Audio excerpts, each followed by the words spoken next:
Assalamualaikum warahmatullahi wabarakatuh. Bismillahirrahmanirrahim. Alhamdulillahi rabbil alamin.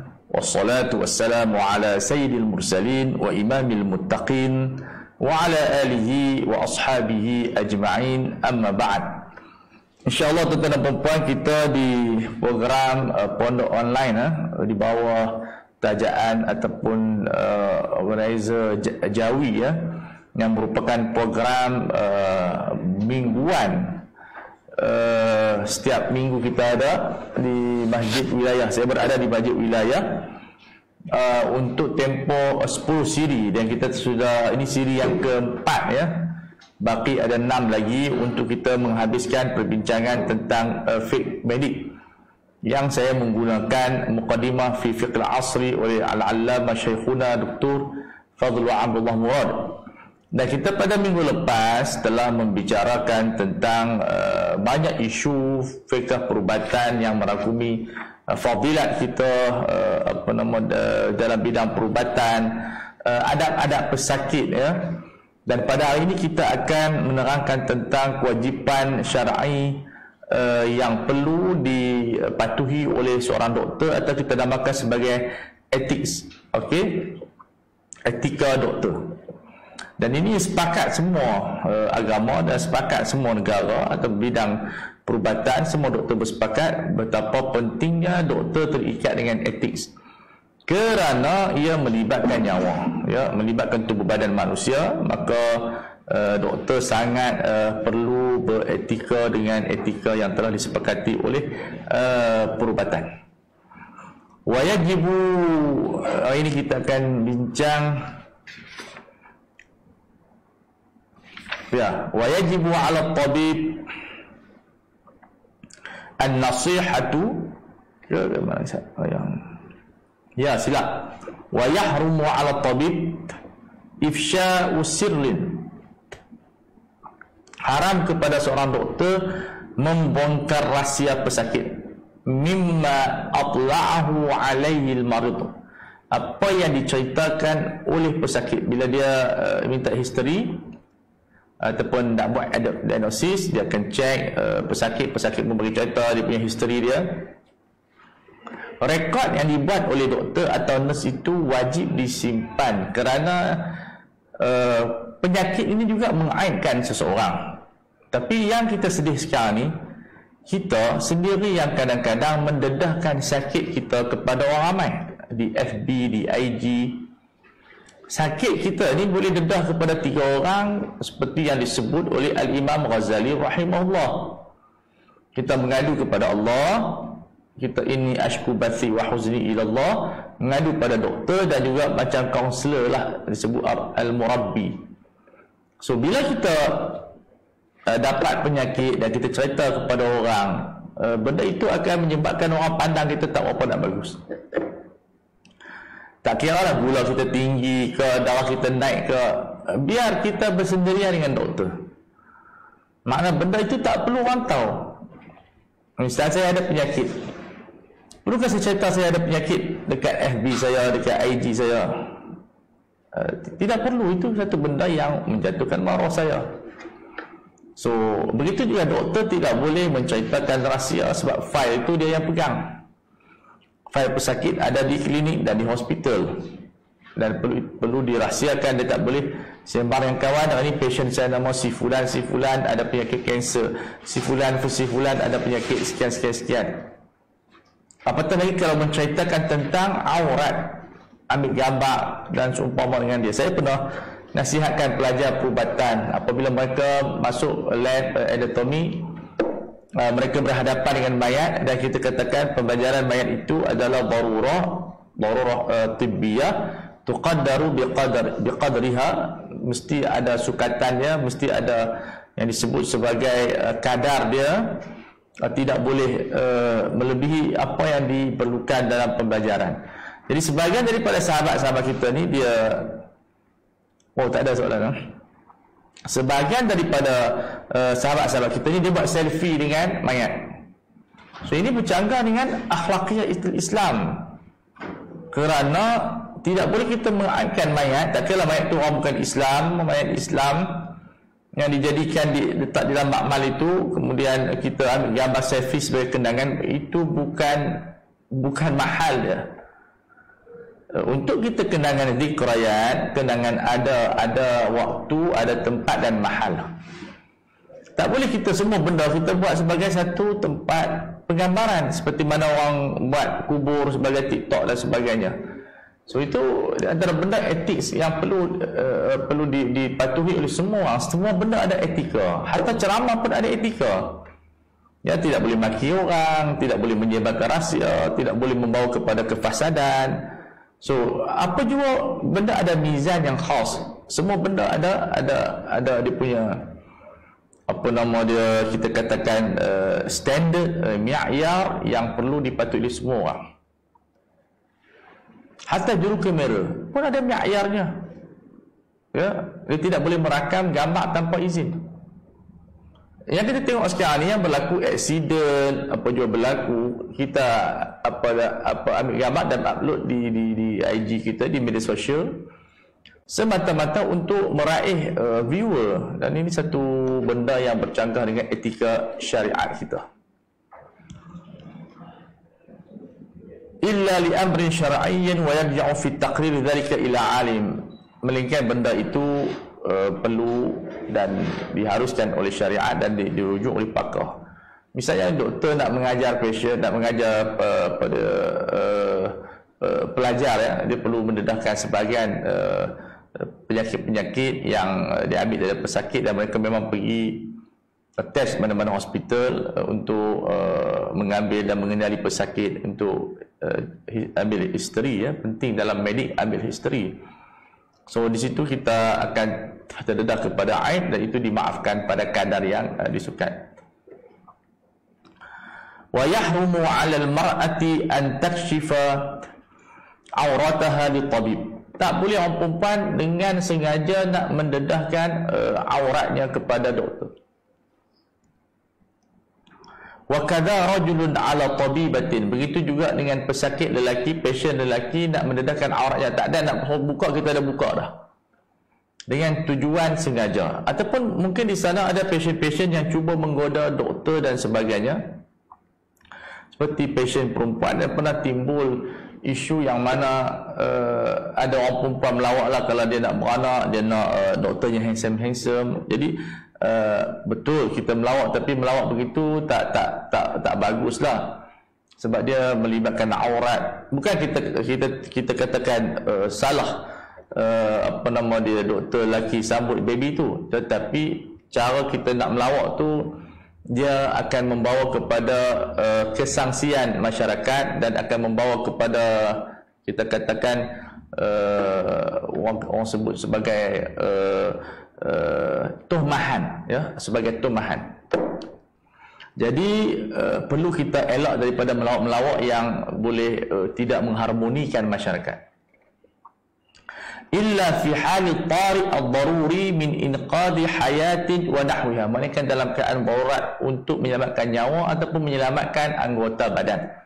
So seperti mana kita dalam kita nak sambut orang bersalin, ataupun rawatan-rawatan yang melibatkan payudara untuk rawatan kanser, ataupun mana-mana rawatan yang perlu dijalankan. Baik.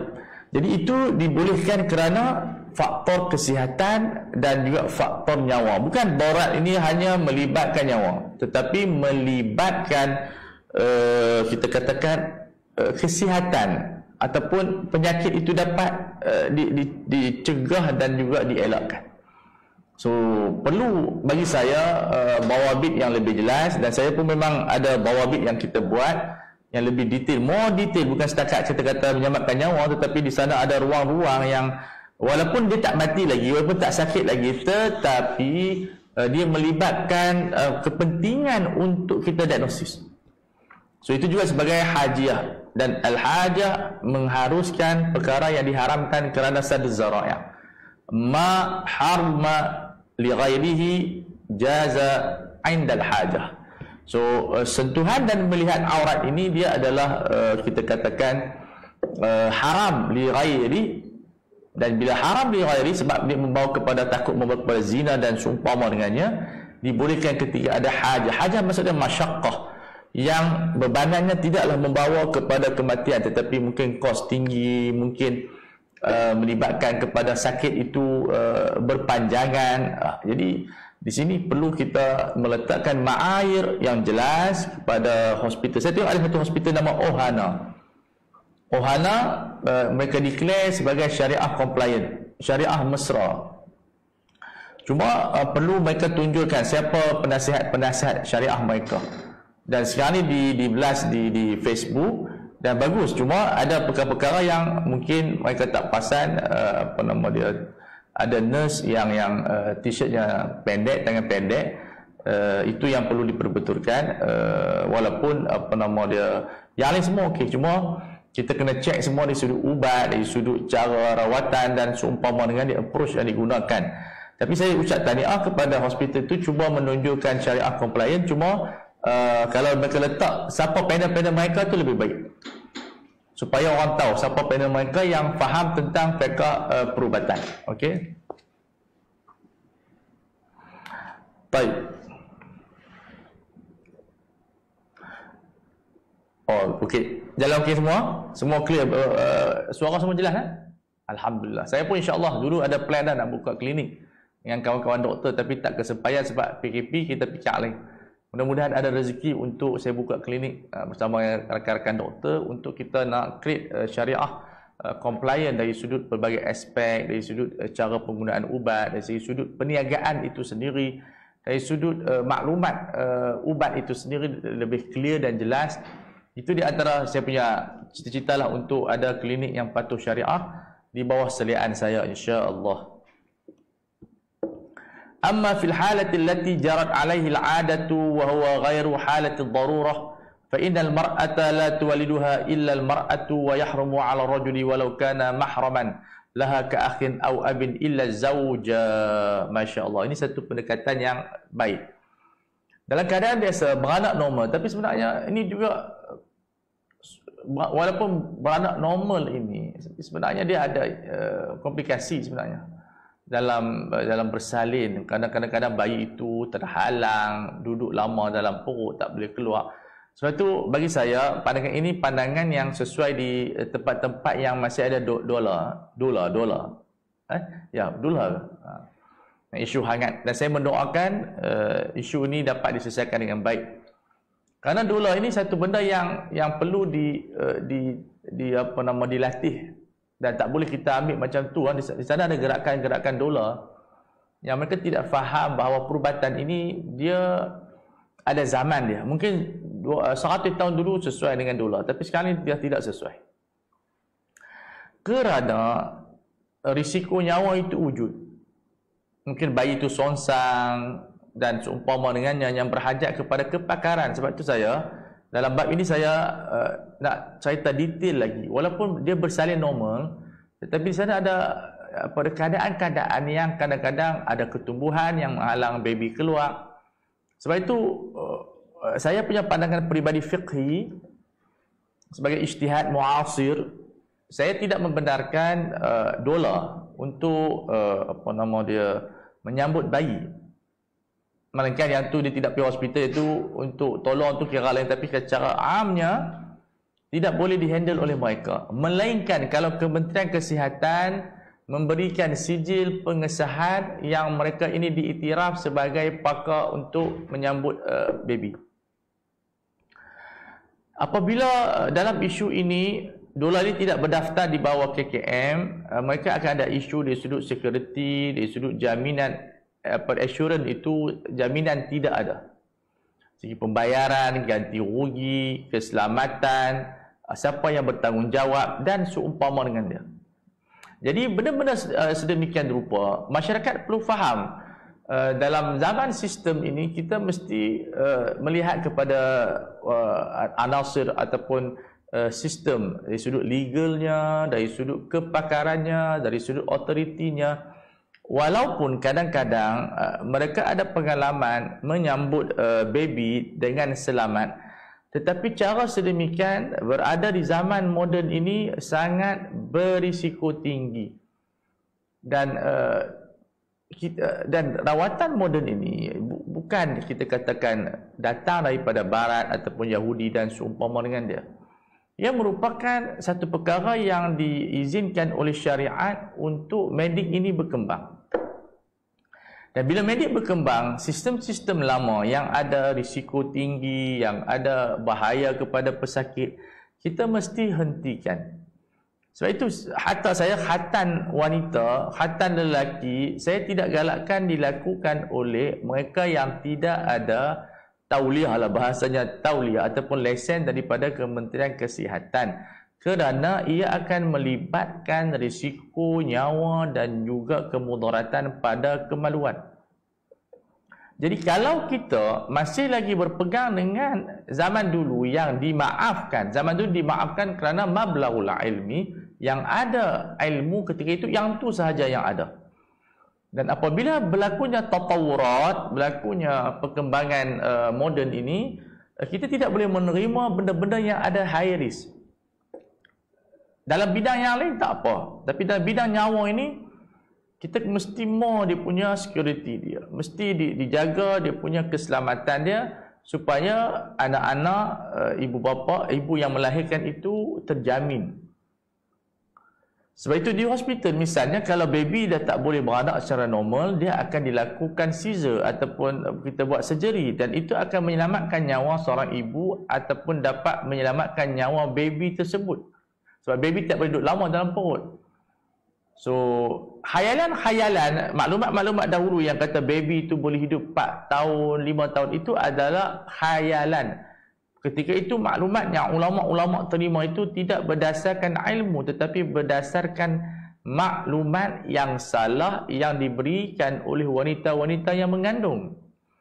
So, tempoh yang dikatakan kandungan itu 5 tahun, 4 tahun itu adalah salah 100%. Ia merupakan ijtihad yang salah, bukan ijtihad yang mungkin salah, mungkin betul. Dia ada di sana ijtihad boleh betul, boleh salah, tetapi di sini ijtihad yang salah.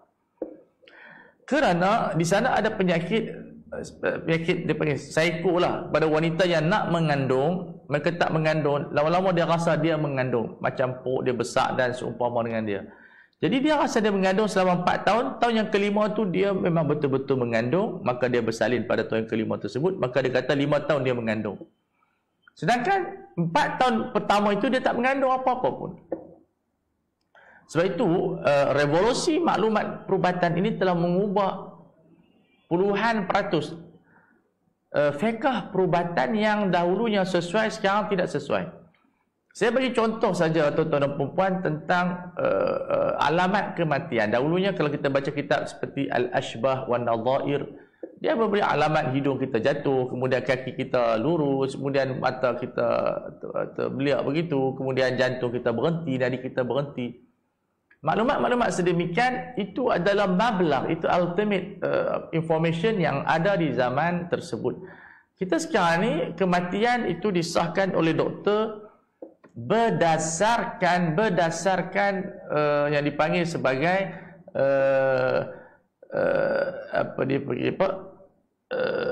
mati otak, death brain. Mati otak ini adalah penentuan zanni yang hampir qat'i. Itu bahasa yang kita boleh guna. Mati otak ini, death brain ini dia merupakan alamat yang paling kukuh menunjukkan roh keluar daripada badan seseorang. Sebelum mati otak, ulama medik hampir bersepakat mati jantung, mautul qalbi. Namun zaman berzaman berkembang sehingga mereka mendapati kalau jantung berhenti pun boleh dapat dihidupkan selagi mana otak itu masih berfungsi. Nampak tak? So mati otak ni disebut sebagai apa nama dia, alamat yang paling kubra untuk zaman ini. Mungkin zaman akan datang, kajian demi kajian, mungkin kalau mati otak masih ada alat yang boleh menghidupkan lagi. Itu gambaran sebagai fiqh iftiradi. Maknanya kalau kesan dia, kalau otak mati pun boleh dihidupkan semula, sebab mati ini ialah khurujur ruh. Itu definisi mati. Khurujur ruh, keluar ruh. So mati otak bukan lagi, ruh keluar. So kalau ada teknik yang luar biasa pada masa akan datang, mati otak pun berdis ini, mati otak ini boleh dirawat. Maknanya dia mungkin orang derma organ, derma otak dan sebagainya boleh berlaku. Tidak ada benda yang mustahil. Maknanya akan berubah alamat mati kepada alamat-alamat yang lain. So ini kesan dia. Tapi kalau kita ambil kitab-kitab lama yang berdiri di atas maklumat mereka yang paling tinggi ketika itu, dan dimaafkan di zaman mereka, tapi tidak dimaafkan di zaman kita. Mungkin kita dianggap sebagai penjenayah kalau kita cabut support life tersebut sebelum otak dia mati. Jadi yang saya minta supaya dalam bidang perubatan, khususnya fiqh-fiqh perubatan ini dirujuk kepada mereka yang duduk dalam bidang perubatan.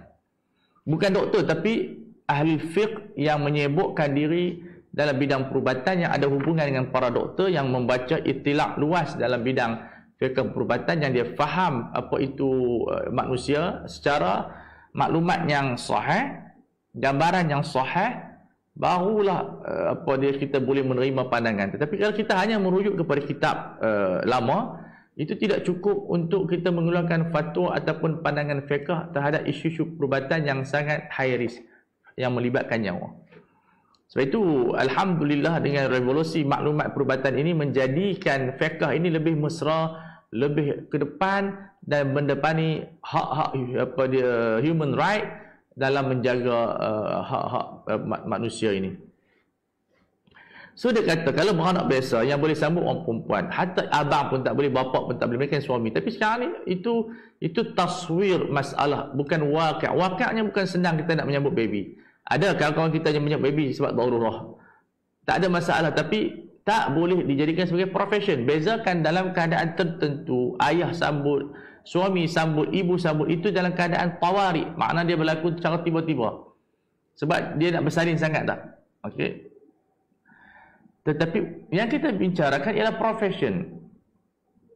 Adakah profession doula ini ada satu profession yang diterima pakai oleh fiqh masa kini, oleh fiqh ma'asir? Sudah tentu kita katakan boleh dengan syarat. Boleh dengan syarat, iaitu mereka mesti mengikuti latihan-latihan yang disediakan oleh pada pihak berautoriti, sehingga mereka ini dilatih dan mendapat sijil. Dan ini satu benda yang penting untuk kita kembangkan, sebab kita tidak menolak apa-apa benda yang baik, cuma perlu di-endorse oleh badan berautoriti. Dan kita harap KKM boleh latih mereka dan berlapang dada untuk memberi laluan kalau ada kebaikan. Kalau tak ada, mereka kena masuk jadi doktor lah, jadi nurse dalam pakar bidan, kemudian mereka sambutlah baby. So kita berinteraksi dengan sistem yang sedia ada untuk menjamin nyawa dan juga hak manusia. Wa idza da'at ad-daruratu li kashfi 'awrati al-marid fa inna ad-darurata tuqaddaru biqadriha wa la yatawassa' fi hadha fa idza zala ad-da'i li dhalika 'adat al-hurmah. Apabila ada darurah adalah ma qaraba al-halak atau ma yuaddi ila al-halak atau ma yuaddi ila halakil 'udwin, iaitu darurah ini yang disebut oleh ulama seperti As-Suyuti rahimahullah, satu perkara yang membawa kepada kematian atau yang merosakkan anggota badan. So di sini pegawai-pegawai syariah yang ada, pegawai agama yang ada, yang di bawah JAKIM, yang ada pada setiap hospital kerajaan, perlu memahami darurah pada kefahaman yang betul. Jadi latihan penting. Dulu kita ada buat, Sari Kedah dulu kita ada buat latihan, kita baca ilmu kepada pegawai agama di sana. Allah yarham Ustaz Ismail, tetapi sekarang ni saya tidak pasti hospital Kedah siapa yang pegang pegawai agama dia, tapi perlu kita mengharapkan kerajaan, kita boleh, insya-Allah saya boleh bantu bersama rakan-rakan saya. Di sana ada pakar-pakar yang saya boleh sebutkan di sini. Ada di sana Datin Naimah, seorang pakar dalam bidang syariah khususnya fiqh perubatan, Dr. Izzah Arif, kemudian Dr. Nizam Abdul Qadir, Dr. Profesor Irwan, Hafizahullah, Dr. Wifaq, tapi dah tak ada kat sini, dia kat Saudi. sejumlah ada pakar-pakar perubatan, fiqh perubatan yang kita kenali, yang kita boleh bekerjasama dengan mereka. Dan tuan-tuan, kalau ada doktor di sini boleh kontak kita, kita boleh tolong insya-Allah untuk, ataupun hospital swasta untuk kita nak macam mana nak menjadikan syariah itu wujud di dalam hospital kerajaan ataupun hospital swasta. Baik. Apabila hilang keperluan tersebut maka menjadi haram semula. So sebab itu di hospital kalau kita nak buat CT scan dan seumpama dengan dia, pastikan tempat-tempat pembukaan baju itu dilindungi. Sebab kadang-kadang berlaku dia panggil sebahagian pasien dan perempuan, dia buka baju, jadi kadang-kadang tu tempoh di antara pesakit yang masuk ke dalam CT scan itu dengan dia itu berlaku dia pembukaan aurat tak diselang. Maksudnya kalau pasien tu biar dia pakai baju dulu, dia keluar, ataupun pasien yang lama tu dia keluar dulu, barulah wanita tu masuk. Mana benda tu pun perlu diteliti oleh pihak hospital kerajaan dan juga hospital swasta. Dan kita boleh cek, insya-Allah kalau mereka perlukan pertolongan kita boleh audit. Kita boleh buat review dan audit untuk kita tengok satu persatu yang mana tidak patuh syariah, yang mana patuh syariah. Pakaian okey. Pakaian doktor saya sebutkan tidak perlu tudung labuh, cukup tudung dimasukkan ke dalam jaket mereka, kot mereka. Itu dah cukup. Yang penting besarkan sedikit kawasan di payudara pun dah okey. Tak perlu pakai tudung macam ustazah ataupun orang di luar. Sebab mereka bekerja di hospital. So kita insya-Allah boleh membantu pihak hospital dan juga hospital swasta berdasarkan pengalaman sedikit yang kita ada. Wa yajibu 'ala at-tabibi an-nasihatu lil marid wal hirsu 'ala as-sihhati wa malihi. Etika seorang doktor wajib dia memberi dia amanah dan memberi nasihat kepada pesakit, dan dia sangat berusaha untuk menjaga kesihatan dan harta pesakit. Makna dia kalau dia boleh kurangkan kos pesakit-pesakit yang miskin ini, dia kurangkan kos. Sebab berlaku kalau sebahagian swasta dia bagi ubat yang mahal, sedangkan ubat itu mungkin beli di luar boleh. Jadi dia kena macam mana? Dia sebutkan alternatif. Beli kat saya pun boleh, beli kat luar pun boleh. Jangan disebut beli kat dalam ni je, luar tak boleh beli.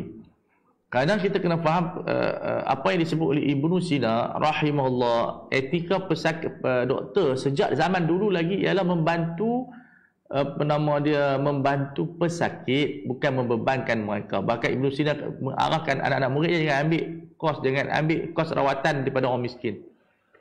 Dan ini satu benda yang sangat menarik. Kita tak kata benda itu sesuai di zaman sekarang ni perlu ambil kos. Kita ada sewa klinik, kita ada pekerja dan seumpama dengan dia. Cuma harga itu boleh dirunding kepada mereka yang memerlukan. Saya cadangkan supaya ada dana khas. Kalau pihak hospital ada dana khas, mereka buat ditabung di hospital untuk pesakit-pesakit miskin boleh guna dana tersebut. Dana ni banyak orang buat mahatafiz, orang buat macam-macam, dan kita tahu sebagai masjid dia ada pusat dialisis yang diberikan kepada pesakit semua. Saya cadangkan lagi supaya Jawi ada dana khas untuk pesakit yang kita boleh tabung derma. Kalau kita pergi McDonald pun kita bubur derma juga. Ada derma untuk Palestin. So kita kena allocate benda ni dengan baik. Kita ada dana untuk pesakit-pesakit yang mungkin mereka tak mampu nak bayar bil dan seumpama dengan dia. Kita create dana ini untuk macam-macam yang diperlukan. Ya, sebab kita tahu di sana banyak pesakit yang tidak mampu bayar bil. Kita mampu meringankan beban. Sebab waman ahyaha faka'annama ahyana sajami'ah. Selain daripada wakaf untuk masjid, sekolah, ada pahala yang lebih besar daripada benda-benda yang lain adalah kita sediakan satu donation khas untuk tabung pesakit-pesakit untuk kita selesaikan bil-bil mereka. Dan saya kenal sebagian orang yang kaya, mereka pergi hospital, mereka cari pesakit-pesakit yang tak mampu bayar bil. Dan ini satu benda yang saya rasa sangat-sangat baik untuk kita semua. Fala yukallifhu mimma yumkinul istighna'u anhu. Jangan bebankan pesakit dengan benda yang dia tak perlu. Mana kalau dia tak perlu ambil, tak perlu ambil. Cuma kita suggest, kalau ambil yang ni lebih baik. Okey. Walaupun itu dianggap sebagai influence, dia ada pengaruh dan sebagainya, tetapi jangan kita ilzamkan mereka sehingga mereka rasa terbeban. Sebab di sana banyak pesakit yang kadang-kadang, saya ada satu ubat tu yang kita ambil, bila saya pergi Kedah, dia kata ubat ni orang Kedah tak beli sebab mahal sangat. So maknanya ubat pun kemampuan pesakit berlainan. Sebab itu ramai orang pergi klinik kesihatan dengan harga dia murah, RM2 ke RM10. Tapi yang malangnya itu etika orang yang dapat ubat lah. Maka pergi jual pula. Ada yang pergi jual, ada yang tak makan. Tak boleh begitu. Sebab apabila kerajaan bagi kita ubat percuma sedemikian, dan cas itu bukan kata ubat, cas hanyalah cas Romzi saja, cas komitmen semata-mata, maka hubungan kita dengan pengambilan ubat itu hubungan ibahah. Maknanya kita tak boleh jual. Jadi bagi saya ubat-ubat yang dapat di klinik kesihatan tak boleh dijual dan hukumnya adalah haram, aqrab kepada haram ataupun karahatut tahrim. Kerana yang berlaku kadang-kadang mereka tak makan, tak bertanggungjawab kerana kerajaan spend berbilion-bilion untuk Kementerian Kesihatan. So, kefahaman terhadap ubat perlu dipertingkatkan di kalangan masyarakat. Jangan sia-siakan ubat tersebut. Jangan jual kepada farmasis ataupun jual kepada orang-orang tertentu. Jadi ini di antara benda etika yang kadang-kadang orang tak perasan. Tapi saya perasan sebab saya sangat mengambil berat tentang fiqh perubatan walaupun saya tak ubah sihat, tapi tetap mengambil berat tentang semua aspek perniagaan hospital, aspek etika emergency, dan ada buku saya fiqh perubatan yang saya tulis supaya kita semua ada kesedaran sedikit demi sedikit dalam isu fiqh perubatan. Wala da'ya lahu min fuhusatin. Kalau kita tak perlu buat diagnosis, tak perlu buat. Kalau perlu kita buat. Kadang-kadang mahal ya, kadang-kadang mahal. Wa ruqudin untuk bius, wa adwiyatin untuk ubat, li'anna dini nasihah. Kerana agama ini agama yang amanah. So kalaulah kata tak perlu kepada surgery, jangan buat surgery. Surgery kos tinggi. Memang dia akan mendatangkan untung yang besar kepada hospital, tapi perlu kita fikir lebih luas.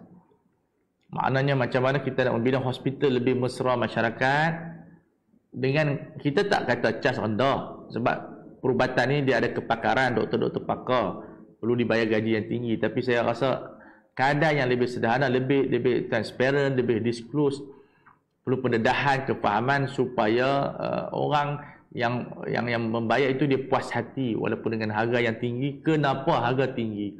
Ya, kos kepakaran, kos yang tinggi, ubat kita kena jelas ubat yang kita beli ni mahal dan seumpama dengan dia, biar orang faham. Jadi quotation itu sangat penting kepada pesakit. Bagi saya quotation adalah sebahagian daripada kewajipan syar'i yang hospital dan klinik swasta perlu sediakan. Kalau boleh itu, kalau sebelum nak masuk hospital tu dah sedia dah. Itu lebih baik. Jangan bagi lepas masuk hospital. Bagi sebelum masuk, sebelum kita orang kata apa admit, ditahan, bacakan dahulu. Melainkan keadaan darurah lah, accident dan sebagainya, itu kita kira lain lah. Tapi kebiasaan kita tunjuk dulu kos ni bilik berapa, yang ni bilik berapa, yang ni bilik berapa, biar mereka tahu. Baru dia ada satu benda yang transparent, lebih jelas, lebih clear. Sebab benda-benda yang melibatkan wang ni should be clear lah. Kena clear, tak boleh kita sama-sama tengok 4,000, tengok 5,000, tengok 6,000. So itu perlu diperbetulkan di sebahagian klinik dan juga di sebahagian hospital. Kerajaan tak apa, dia murah, RM15, RM10 begitu. Itu pun ada orang tak bayar kan. Tapi kita faham tahap kemiskinan dan seumpama dengan dia.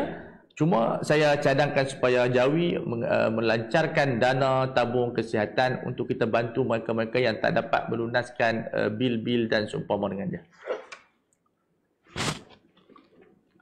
Okay, berapa lagi kita?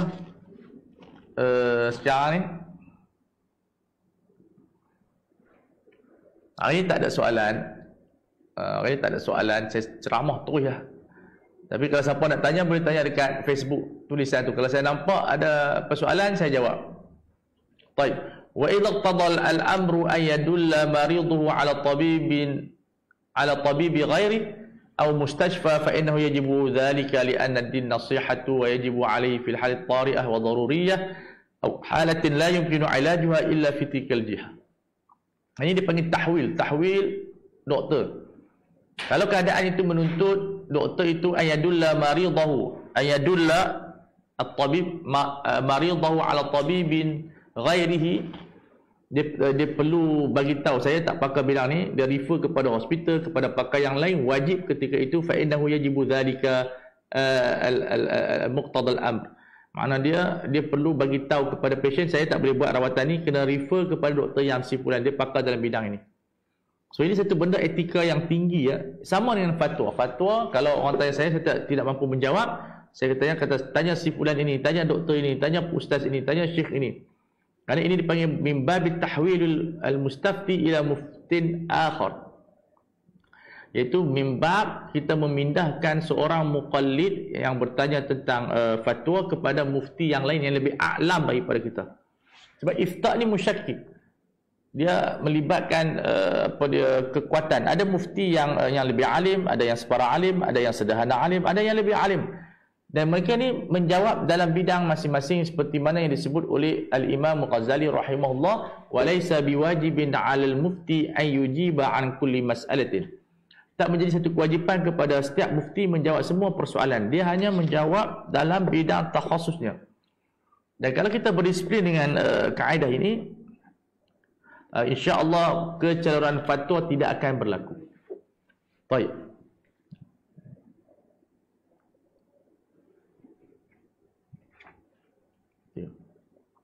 Mana dia? Wala yajuzu li tabibin an yuhila ala ayadatihi hala dawamihi rasmi min fil mustashfa ma imkani ilaji fihi. Ini berlaku di negara Arab. Orang kerajaan dia boleh buka swasta. Kita di sini tak boleh. Kalau nak kerja kerajaan, kerja kerajaan. Tapi nak buat locum bolehlah. Okey, tak boleh bagi doktor dia sengaja untuk mendapatkan kos tinggi. Dia kata tak apalah, pergi klinik saya petang ni. Jumpa je di klinik. Rawatan sama, dia boleh selesaikan di hospital kerajaan, tapi dia pergi pindahkan pesakitnya kepada swasta demi untuk duit. Ini tak boleh. Tapi ini berlaku dengan negara Arab, kita memang tak boleh. Doktor swasta, kerajaan, kerajaan. Ma'a imkani ilajihi fihi, dalam keadaan dia boleh merawat. Li'annahu idrarun bihi wa bimalihi, dia akan memudaratkan pesakit dan juga harta pesakit. Sebab itu saya, siapa-siapa yang ada ejen insurans di sini, hari ini boleh iklankan. Saya nak masyarakat Malaysia, khususnya kalau Jawi, kita punya guru takmir, kita punya pegawai, pastikan ada medical card. Sebab kerajaan ni kita tahu nak berotak lambat sikit lah, sebab ramai ya, kita tahu keadaan tersebut. Tapi perlu berhajat kepada tajdid yang lebih berkesan. Benda ni semua kita, insya-Allah kalau kita susun sistem dengan baik, saya yakin hospital kerajaan mampu untuk memulihkan keadaan-keadaan yang mungkin berlaku komplain di sana. Tapi perlukan kepada satu kesungguhan, dan insya-Allah banyak orang yang boleh tolong hospital untuk meningkatkan kualiti mereka. Ya, seperti mana kita meningkatkan kualiti fatwa. Masing-masing kita tolong each other, yang dianggap sebagai satu blind spot lah, blind spot. Baik, jadi peningkatan ini perlu. Kalau tak ada insurans, medical card, susah. Sebab tu saya galakkan semua. Kalau boleh, kalau ada pensyarah cikgu-cikgu ustaz-ustaz Jawi di sini dan semua guru takmir yang dengar kuliah ini, ambil medical card. Kalau tak nak ambil hibah pun ambil medical card, supaya kita lebih terjamin kita punya keselamatan bila kita ada sakit, anak kita sakit dan seumpama dengan dia. Dan ini merupakan satu hajiyatul asri. Dia sama seperti sistem pendidikan. Insurans ataupun takaful kesihatan hampir sama ataupun sama dengan takaful pendidikan. So ini satu benda yang sunnah muakkadah. Saya namakan sebagai sunnah muakkadah, ataupun boleh sampai kepada wajib. Tapi tak wajib, kita tak wajibkanlah. Itu orang kata ketat sangat. Kita sunnah muakkadah mengambil insurans ataupun Islamic insurance takaful. Sebab kita ni selalu buat sunnah muakkadah ni ibadat saja. Dalam kehidupan dunia tak ada langsung sunnah muakkadah. Tak betul takbir sedemikian. Sunnah muakkadah bukan maksud Nabi buat saja, tapi benda itu disuruh secara maqasid syariah. Penting benda tersebut dan kita namakan sebagai sunnah muakkadah. Pencerahan wanita yang naqa'. Ya, naqa' dalam mazhab Syafi'i dalam tempoh itu tetap dia adalah haid. So kalau dia berhenti hari ke-7, hari ke-10 dia ada balik, tempoh 3 hari itu dia masih haid. Dalam mazhab Hambali dia anggap sebagai bersih. Dan itu boleh diamalkan. Tapi tengok orang lah, kalau dia memang Syafi'iyah, tak apa, dia teruskan, dia tak sah lah puasa dia, kena qadha. Sembahyang dia tidak sah. Tapi siapa yang dia yakin dengan pandangan mazhab Hambali, kerana pandangan dua-dua ni ijtihadi yang makbul, dua-dua pendapat kuat, dia boleh ikut tanpa dia perlu qadha. Baik. Ya Allah, kita ada berapa minit lagi? Tengok sikit jam. Ni belum puasa, bukan boleh ceramah lama-lama sangat.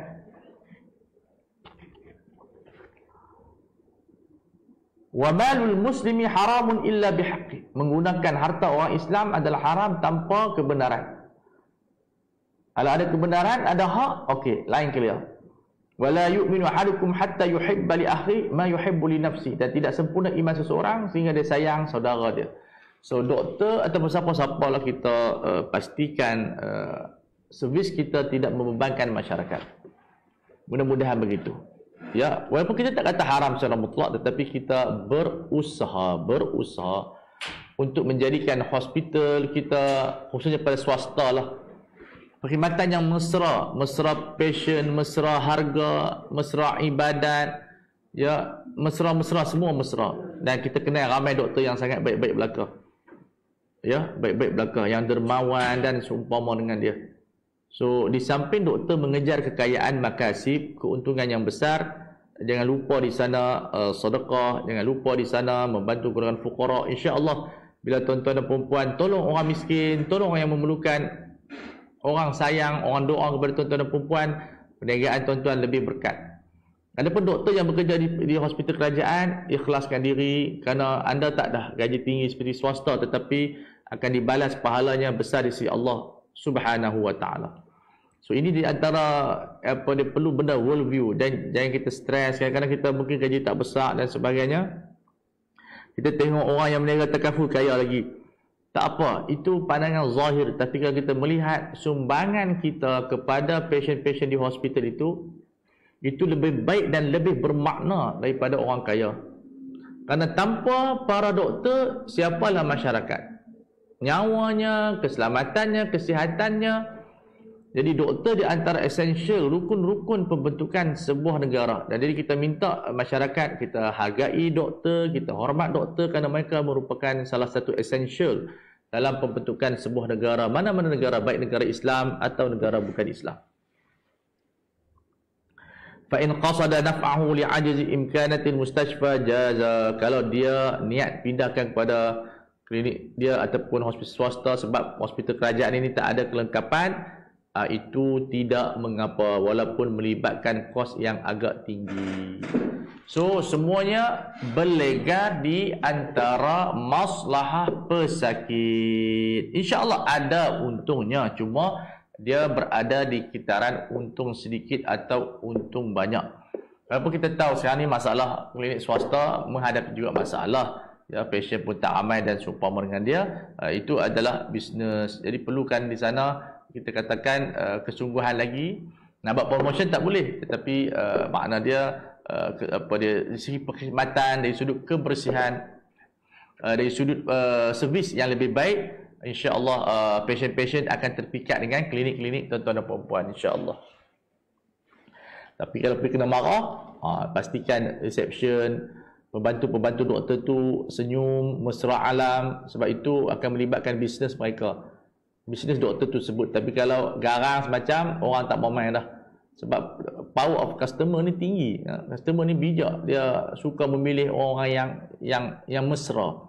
So tidak bolehlah cara konservatif, perlu kepada sikap inovatif. Mana-mana tempat lah, bukan hospital je, semua masjid, pada pejabat, semua kalau reception tu muka masam, habis image dia jadi teruk. Sebab itu pemilihan yang bahagian frontliner ni penting. Duduk depan ni satu benda yang penting kerana mereka menunjukkan image syarikat, image klinik, image hospital, dan guard-guard pun mesti perlu dilatih. Kadang-kadang guard-guard ni tidur begitulah. Jadi perlu dilatih supaya mereka ni cergas, mereka ni menolong, mereka ni menjaga keselamatan dalam masa sama mesra alam. Sebab bila dia buat macam tu, bisnes anda akan meningkat. Dan orang akan recommend. Kita kata, bagus ke hospital ni, dia punya guard dia bagus, daripada guard sampai ke dalam, sampai ke bilik ayak, Masya Allah. Bilik ayak wangi sedia. Tak adalah tali pipe tu terputus, tak ganti-ganti. So benda tu semua kena tengok, cek dan seumpama dengan dia, kerana ia merupakan satu good impression, daya tarikan dalam bisnes, masuk bisnes pula saya. Tapi itu cerita sikit lah buat klinik ya, sebab kita bincang pasal hospital. Baik. Wa in turrat al-mar'atu at-tabibatu lil-'amal fi makanin fihi ajanibu fa innahu yajibu 'alaiha al-hashmah. Kalau seorang perempuan itu dia terpaksa bekerja bercampur dengan lelaki, dia kena jaga akhlakiyah. Ni ada hubungan peka 40 untuk dapat waktu percuma bagi yang layak. Ramai yang tidak tahu tentang ini. Kita akan lanjut cek laman. Okey, boleh cek dan tuan-tuan dan perempuan. Atas tu sikit, bantuan apa ni? Bantuan, okey, hubungi My Salam Insurance. Okey, terus saya bagi sikit semua ada buat iklan apa ada insurans. Tapi insurans satu benda, jangan terlalu lebih sangatlah bila promote tu. Cerita betul-betul dan jangan jaga etika dengan baik. Dan kalau nak promote hibah, jangan condemn faraid. Itu saya tegur sikit. Ejen insurans ni takaful Islamic insurance lah, bukan konvensional. Mereka ini bila nak promote hibah, mereka kata apa? Mereka akan condemn ataupun mereka sinis faraid. Kalau EPF dia faraid, puan tak dapat penuh, puan ambil hibah. Jangan iklan macam tu. Faraid adalah syariat Allah. So bila faraid adalah syariat Allah, kita tak boleh nak fairly, kita tak boleh kata tuan-tuan ni rugi. Jangan kata macam tu. So nak promote hibah, okey. Puan dapat 200,000, puan dapat 500,000. Tetapi jangan kita pergi sindiak pula faraid daripada EPF suami. Kalau EPF mati nanti, dia punya cara dia adalah faraid. Puan hanya dapat 1/8, sikit sangat. Jadi sikit sangat. Dan ini cara promotion yang tidak patuh syariah. Promotion yang tidak patuh syariah. Dan saya nasihat kawan-kawan, saya tengok di IG banyak promotion macam tu, dan saya nasihatkan hentikan cara macam tu. Promote cara yang lebih baik, yang lebih fokus, yang lebih menguntungkan kita punya customer. Wal hijab, doktor wajib menutup tudung. Jadi kalau tak tutup tudung tu, dia tanggung dosa dia lah. Tetapi saya nasihatkan kepada doktor memang akhlak mereka mulia, mereka adalah orang yang terbaik di kalangan yang terbaik. Mereka wajib memakai tudung. Okey. Tudung adalah satu adatun, satu pelindung wanita di dalam masyarakat. Dia pelindung macam vaksin juga. Kalau vaksin ini melindungi kita, walaupun taklah sama kuat. Ada orang kata pakai tudung pun kena rogol juga. Ya, tapi tak banyak lah, tak banyak. Tetapi dia macam vaksin. Tudung ni macam vaksin, dia melindungi seorang wanita. Kena juga, ada yang kena kacau, tetapi tak kena teruk macam mana orang pakai seksi. So kata Syekh, wajib berhijab. Wa yahrumul mizah ma'a rijal al-ajanib, dan jangan kita terlampau melawak dengan lelaki, kata Syekh, kerana dia akan termasuk dalam qaul yang menggoda. Ini etika pekerja bersama dengan bos, bersama dengan rakan. Makna elakkan suasana yang menimbulkan syahwat, kerana pada suara wanita itu ada syahwat. Bukan haram bercakap, tetapi dipanggil orang perempuan ni kadang-kadang dia menggunakan lenggok suaranya untuk menggoda. Saja nak test market bos, dia macam-macam orang perempuan ni, dia ada 1000 teknik. Mereka lebih tahu. Dan ada yang mereka saja test pakai seksi, nak tengok lelaki itu tergoda tak. Dia seronok. Walaupun dia dah berkahwin, orang perempuan ni pelik. Dunia yang sangat pelik. Mereka pakai skirt hanya nak tengok ada orang terpikat tak dengan betih mereka. Mereka pakai rambut cantik, ada tak orang terpikat dengan rambut mereka. Sedangkan mereka dah berkahwin. Kalau tak berkahwin lagi lah. Saja sebab nak bagi satu self confidence tu tinggi. Tapi sebenarnya itu satu tindakan yang tak betul. Bukan macam tu cara kita nak bagi kita ni hebat di kalangan masyarakat. Perbetulkan akhlak anda, tingkatkan kemahiran anda. Bila kita bertambah skill, akhlak kita meningkat, skill kita bagus, ilmu kita meningkat, automatic orang respect. Dia punya sistem dia macam tu. Tapi kalau kita menggoda, orang tak respect. Cuma orang seronok. Perempuan yang pandai menggoda, tak dia respect, tapi orang seronok dengan dia. So ini satu benda yang berlainan. So kita ada masa yang sedikit, saya habis sedikit saja.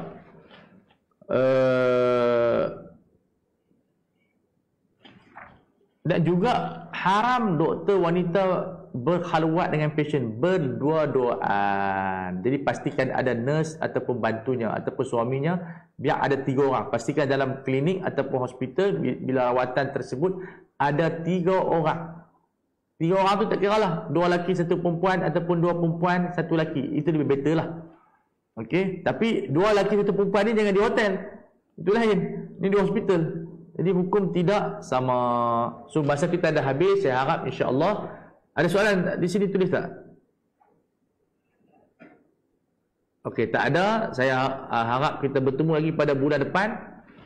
Perbincangan yang hangat kita akan habiskan. Sebab buku ni bincang semua luar biasa. Saya hanya deliver saja dan menyampaikan ilmu kepada tuan-tuan dan perempuan. InsyaAllah tuan-tuan perempuan share program ini, like untuk program Jawi ini, dan sebarkan, naikkan follower dan sebagainya. Sebab program ni kalau bagus, insyaAllah Jawi tambah lagi.